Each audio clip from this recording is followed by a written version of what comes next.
Hi, I'm Lucy and I'm one of the teachers here at Bread Ahead Bakery School, and the course I am introducing is Beginner's Guide to Sourdough, where we will be completing all of these bakes over a series of 4 weeks. This is perfect if you have got prior knowledge about sourdough and you just want to master it, or if you are a total beginner. We are going to guide you through each step of the way. We are going to show you how to establish your sourdough starter.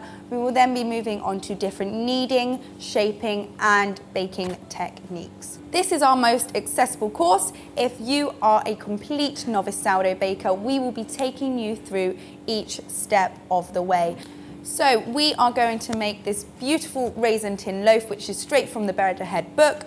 We will also be making our basic white sourdough loaf, along with a Danish rye tin, shaping beautiful gets to get a lovely internal crumb structure. We'll be doing a no-knead olive and rosemary sourdough and our fabulous miche straight from the Bread Ahead book.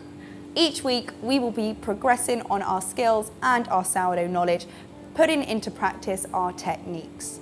So if you are looking to broaden your repertoire of sourdough bakes or start your sourdough journey, join us for the Beginner's Guide to Sourdough.